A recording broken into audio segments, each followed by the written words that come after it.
Welcome to the measurement and unit conversion video. By the end of this video, you should be able to identify proper SI units and perform unit conversions using the SI system. And you should be able to perform measurements to the proper degree of precision. So first of all, what is a measurement? A measurement is a quantity that has both a number and a unit.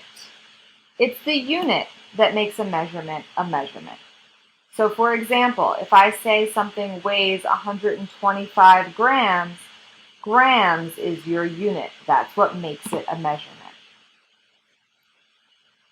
In chemistry, we use the units of the International System of Measurements, or SI units.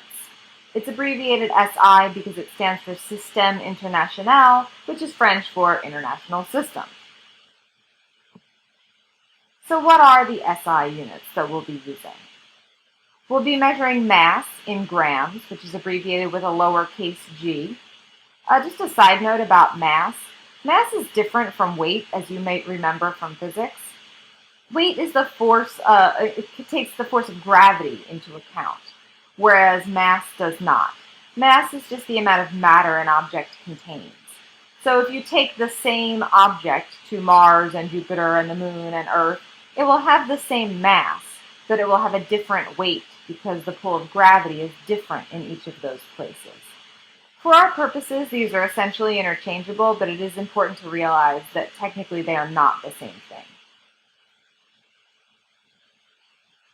We'll be measuring length in meters, which is abbreviated with a lowercase m, and we'll be measuring volume in liters, which is abbreviated with an uppercase L. This is the same thing as a cubic meter. This is something we'll talk a little bit more about in class. So a liter and a cubic meter are the same thing. We want to be able to convert between metric units, meaning if we measure something in grams, we want to be able to convert that measurement to, say, kilograms or milligrams. So how are we going to do that? Well, we need to think about the prefixes in the SI system, and these are essentially metric prefixes. These are all the metric prefixes. Don't worry, you don't need to use all of these. We will only be using this small subset. So you'll be responsible for conversions that go anywhere from micro to kilo, but no more than that. So there's a three-step process for converting between units. First, we write the given, which is the value you're trying to convert. Then we select the proper conversion factor. These should include the two units that you are converting between. So in other words, if you're trying to convert from grams to kilograms, your conversion factor should include grams and kilograms. And it must allow your units to cancel. More on this in the next slide. And finally, you cancel your units and do the math. So you might want to pause the video here and write down these steps before moving on. So let's talk about a conversion factor. Conversion factors are essentially values that are equal to 1. As you might know from math class, if you put anything over itself, you have a value equal to 1. So 2 over 2 equals 1, 4 over 4 equals 1. Likewise for conversion factors. So some examples. 1 kilometer over 1,000 meters. As you might know, 1 kilometer is 1,000 meters. So by putting 1 kilometer over 1,000 meters, we've essentially put something over itself. So it's equal to 1. It might be easier to see if you take the example of 60 seconds over 1 minute. As I'm sure you know, 1 minute is 60 seconds. So essentially we're putting 60 seconds over 60 seconds, or 1 minute. So these values are equal to 1. Because they're equal to 1, they won't change the numeric quantity that we're working with. They will change the numeric value, however. So for instance, if we're converting from 1 kilogram to meters, we might end up with 1,000 meters rather than 1 kilogram. But it's still the same amount of stuff, just a different unit. So notice there are two possible arrangements for conversion factors. We can have 1 kilometer over 1,000 meters, or we can have 1,000 meters over 1 kilometer. So how do you know which conversion factor to choose? We're going to choose the one that allows our units to cancel. So essentially, we're going to choose the one where the units on the given are the same as the units on the bottom of the fraction, or in the denominator of the fraction. This will make more sense when we put it into action. So let's look at an example. I want to convert 325 grams to kilograms. So first I write the given, which in this case is the number I'm trying to convert, 325 grams. Then I select the proper conversion factor. So I have two choices here. I know my conversion factor needs to include grams and kilograms because I'm trying to convert from grams to kilograms. But I could write it this way, or I could write it this way with kilograms on top. How do I know which one to choose? I want to choose the one that's going to allow my units to cancel. So if I choose the one with grams in the denominator, notice that our grams will cancel with our grams when we do the multiplication. So I'm going to choose this version of the conversion factor.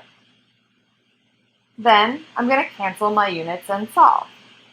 So when I multiply, my grams will cancel, and I'll get 0.325 kilograms. At this point, you should ask yourself some questions. First of all, do the units cancel correctly? Well, yes, they do. We already saw that. So, check. Does the answer have the correct unit? Yep, we wanted to convert to kilograms. We're all good there. Does the numerical value seem reasonable? Well, we know that kilograms are much, much bigger than grams. Therefore, we should have far fewer kilograms than we had grams. So that also gets checked. So it looks like we're good on this one.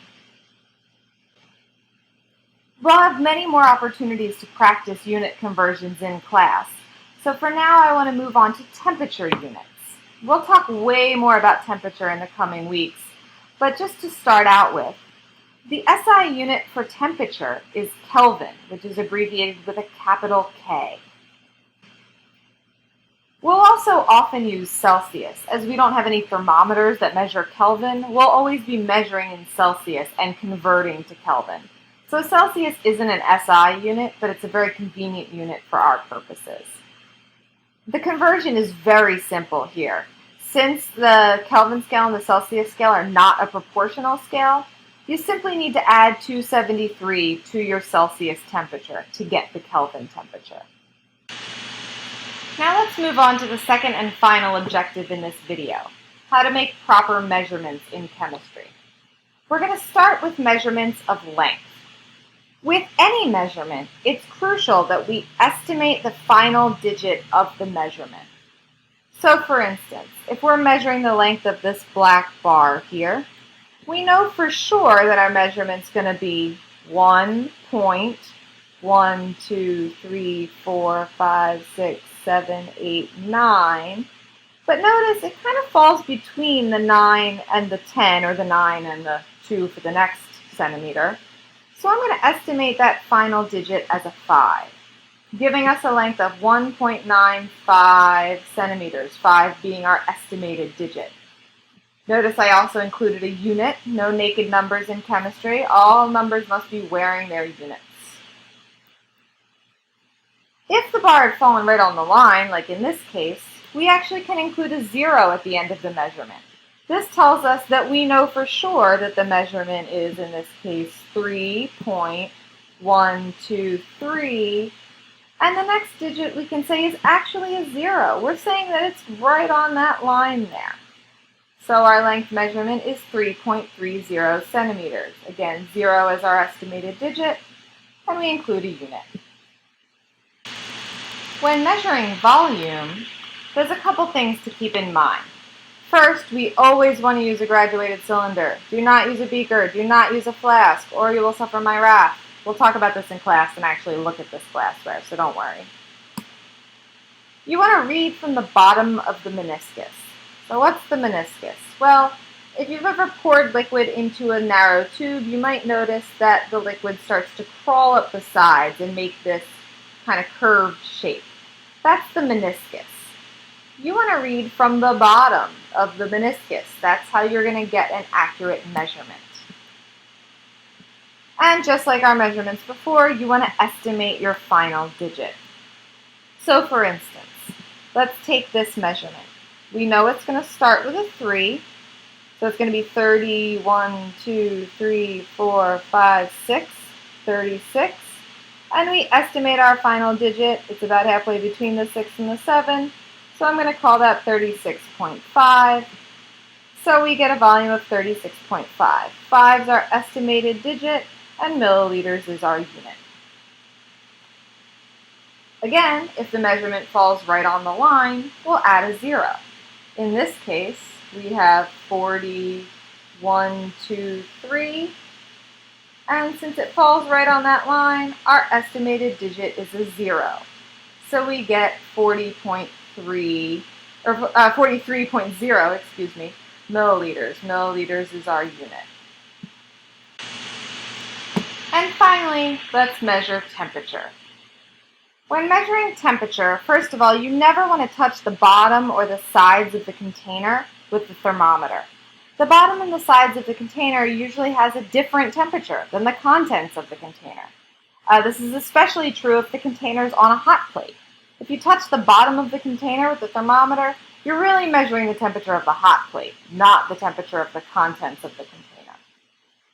And again, we're going to estimate our final digit. We do this with all measurements. So, take this thermometer. We know our measurement will start with 8, and it's going to be 80, 1, 2, 3, 4, 5, 6, 7, 87. And it's about halfway between the 7 and the 8, so we're going to call that 87.5. So 87.5, 5 is our estimated digit, and degrees Celsius is our unit. And again, if the mercury or the alcohol in the thermometer were right on the line, we would include a 0 at the end of the measurement. That brings us to the end of this video. Let's quickly review our goals. First, we learned to identify the proper SI units and perform unit conversions. Then, we learned how to perform measurements to the proper degree of precision, always estimating the last digit of our measurement.